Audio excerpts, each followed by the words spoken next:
because what I was asked to do is to talk about how I use the internet at work to this thing, and I'm going to share some secrets about what happens when you go to your GP. The first one is that yes, I do use Dr. Google to access information, and I will do that quite openly in front of my patients. And if they present me with their own sheath of information that they brought in from Dr. Google, I do sometimes refine it a little bit and use some websites that I know I would approve of. Merck, there's something called patient.co.uk. The other thing I do quite frequently is to YouTube things before I do a procedure, particularly if it's something that I haven't done for a little while. Not rectal examinations or sort of things like that, which I do fairly regularly, but removing a jadel, which is like an implant for, or inserting a jadel, which is an implant for contraception, for example, I'll usually remind myself of how to do that immediately before I do so.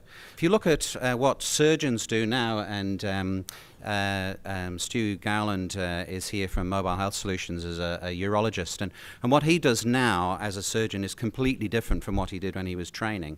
And the same thing is starting to happen for general practitioners. We are having to actually update. So what I do now is quite a lot to do with communication, and communication hasn't changed an awful lot in the 30-odd years that I've been a GP. But certainly the procedures, we need to have processes to continually update ourselves in a live way. And YouTube is actually quite a good way of doing that. So, but I may sometimes have done that immediately before you walk in through the door.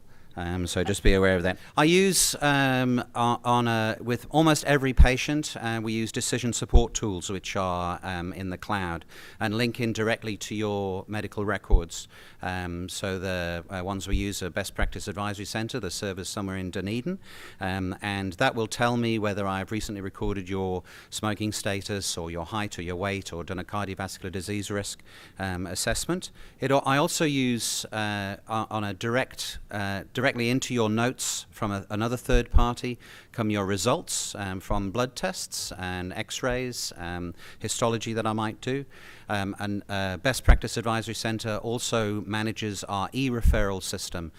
So if I write a referral into the Tauranga Hospital, then it goes, the e-referral system takes data from your patient record in my office, and then back down to Dunedin and then back up to Tauranga. And soon I'm going to be using e-prescriptions. It's really good that the chemist doesn't have to put up my handwriting anymore because the prescriptions are typed out, but soon they won't even have to do that. It'll be just directly a prescription from me to the chemist, and you just wander around and get your prescription. All of these things give us opportunities to cull data from the usage of health systems. And it's all enabled by having a national health indicator number. So you each have a number. I used to remember mine. All of that data is linked through that number, which is unique to you. I use the internet to reduce my isolation as a rural GP through online learning in a very formal sense, through university courses that I do online, through my peer group nationally. So every couple of weeks, I get together with a group of GPs from all around the country, Skype teleconferencing. I also link into a peer group internationally using video conferencing, and also internationally link into rural GPs and students around the world using Twitter chat, video conferencing link, hashtag Rural Cafe, and FM Changemakers. I contributed recently to the Wellcome Foundation's oral history of international rural health through a video conferencing link, which did involve me being up at 2 o'clock in the morning, but it was quite good fun.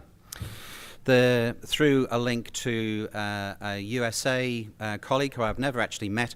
When you meet somebody who you've only known digitally, previously, if you meet them in the flesh, we term that meeting, MEAT, by the way, just for when you're sharing that with you.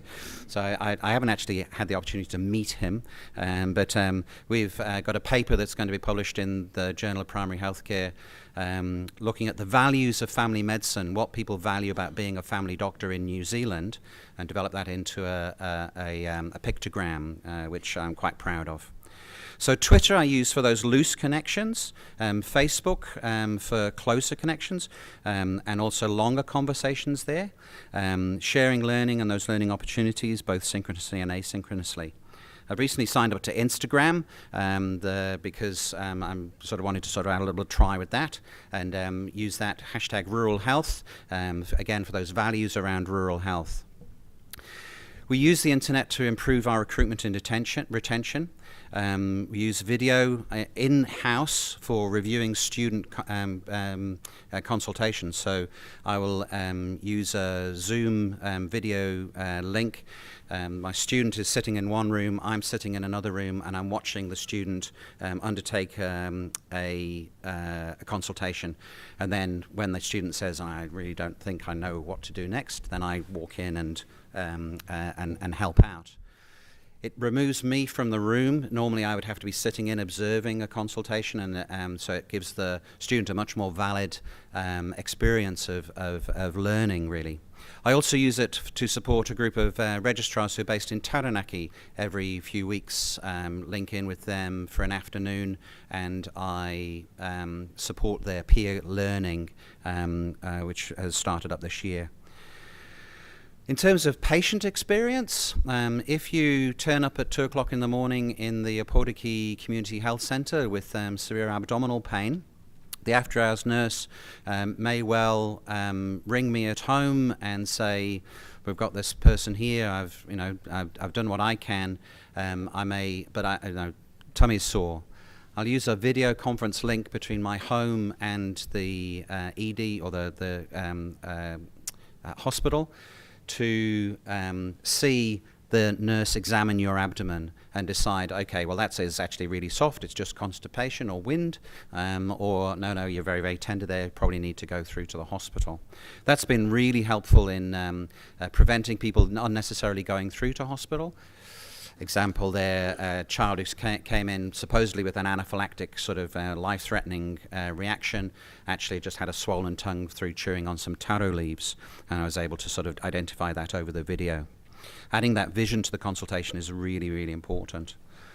We heard a little bit about patient portals, opening the door for you to your GP record. Through that, patients can email me questions, they can make appointments, they can view their results and aspects of their medical records, and quite soon to come will be video consultations. So you'll be able to organise an appointment with me when you're sitting at your cafe, and I'll be sitting on a beach, hopefully, and we can do a little video sort of link to each other. One of the things that general practice has been talked about is, or one of the ways that it's been paralleled is a farming people.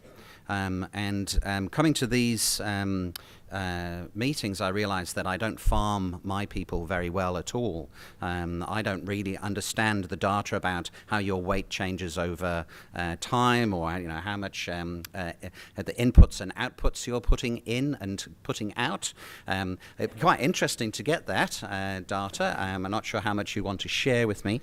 I think there is an opportunity there to help GPs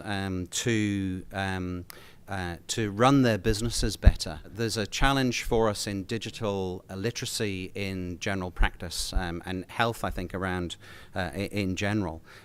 We lack the business wisdom that you guys have on a day-to-day basis. The internet could really help us to achieve that. So there's a business opportunity there. I think one of the challenges for us as a profession are tools like IBM Watson. Which I can see will currently you need me to filter out the crap that you get from Dr. Google and apply some wisdom to that. You do need me to put my hands on your tummy and look in your ears and put my finger in various places. Soon there will be peripheral devices which will do a lot of that for you. I'm not sure about the fingering. But with haptic processing that's available now, it's actually going to be it's going to be quite interesting to see how the next 10 or 15 years goes. We heard about your interactions with robots earlier on, and I think that's a significant challenge to us as a profession. But I think we need education. Some of the students that I see don't even know what a podcast is. There's certainly a lot of them are not engaged with social media, and we really need to facilitate that learning at a student level. It would be fantastic if we can also improve it at. I'm actually young for the average GP in New Zealand at 53, but myself and my colleagues also need to learn more. Our most pressing issue is to reduce the mobile black spots around our communities. That's that in terms of a health and safety need or a health need. That's our most pressing issue for 2016. So thank you very much.